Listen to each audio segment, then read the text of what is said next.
Hello সবাইকে। প্রত্যেকটা কাজের পেছনে একটা করে গল্প থাকে।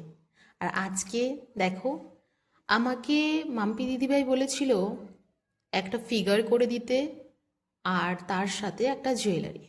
তো ফিগার তো আমি করেছিলাম এবং তার সাথে একটা উইন্ডো মোটিভের কাজ করেছি, কিন্তু এটা এতটাই বড় হয়ে গেছে যে এটা কিন্তু আর জুয়েলারি করার মতো নেই। দেখো, প্রায় আমার হাতের থেকে একটু ছোট।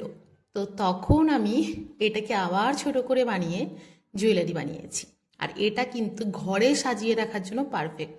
এখনও এটাতে কাজ বাকি এবং এটাতে পেছনে কোনো কিছু লাগাইনি, ঘরে সাজিয়ে রাখার জন্য শোপিস হিসেবে একদম পারফেক্ট। এটা যদি কেউ নিতে চাও অবশ্যই আমাকে কমেন্ট করে জানিও।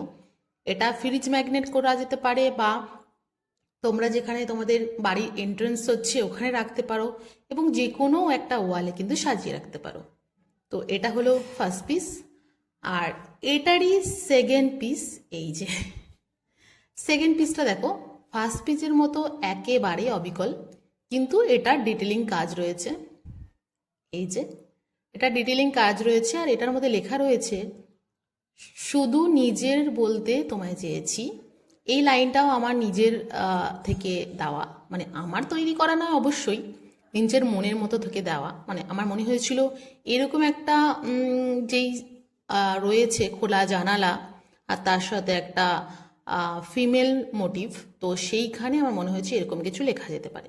দিদি আমাকে বলেছিল যে ফিমেল মোটিভের সাথে কিছু লিখেও দিতে, তো তাই জন্য দিদির জন্য এরকম একটা জিনিস বানানো।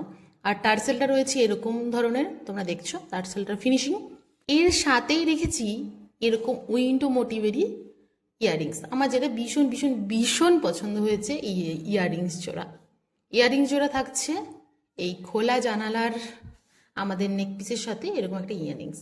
আচ্ছা, আজকের কাজটা তোমাদের কেমন লাগলো অবশ্যই জানিও। দেখা হচ্ছে আরও সুন্দর সুন্দর কাজের সাথে। এখন আপাতত টাটা।